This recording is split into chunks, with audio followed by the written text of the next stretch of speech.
Hello Unocoiner, welcome to Unocoin, crypto का super app. Let us learn about representative money, the advent of paper money and fiat money.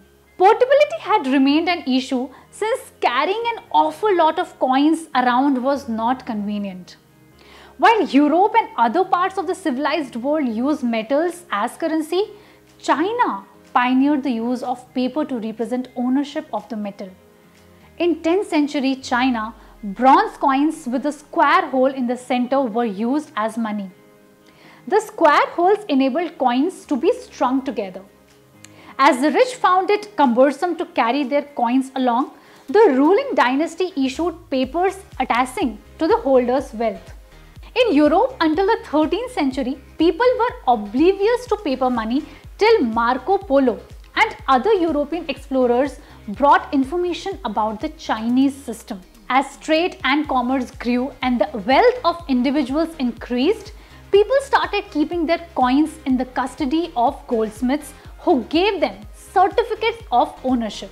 Later on, these certificates came to be exchanged as representative money, standing in for commodity money as proof of ownership.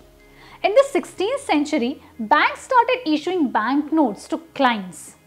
Coins were still used as money, but large transactions could be conducted efficiently with banknotes. Until the 19th century, banks and goldsmiths issued their notes and multiple notes were used in different parts of a country. There were no standard currency until countries started establishing central banks with exclusive rights to create money. People, banks and the government pledged gold with the central bank to receive money. Thus, the gold standard was adopted as the medium of exchange. The money represented gold. You could redeem gold against the money with the central bank. This system of representative money lasted until 1971, when United States President Richard Nixon delinked money from gold. Let's learn more about fiat money.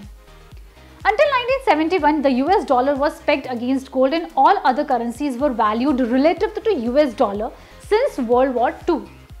What does this mean? The US government could only print money in proportion to the gold it stored in its treasury. As gold reserves could not keep pace with the rate of economic growth and more money had to be printed, President Nixon announced the end of representative money in 1971. Henceforth, the dollar would not be backed by any underlying commodity but by state fiat. The central bank was vested with exclusive powers of money creation and distribution. The purchasing power of unit money came to be decided by market forces correlating the size of a country's economy and the amount of money in circulation. Thus, fiat currency have free-floating values purely decided by market forces. Exchange rates between currencies are also determined by market forces, though central banks can and do manipulate currency exchange values to gain an advantage in international trade. For example, China devalues its currency to promote exports.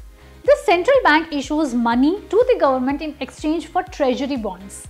Banks can also borrow money from central banks, though they have to return it with interest, unlike governments. This fiat money is a form of debt given out by the central bank. Banks also follow the practice of fractional reserve lending, where they lend much more money than they hold in reserve.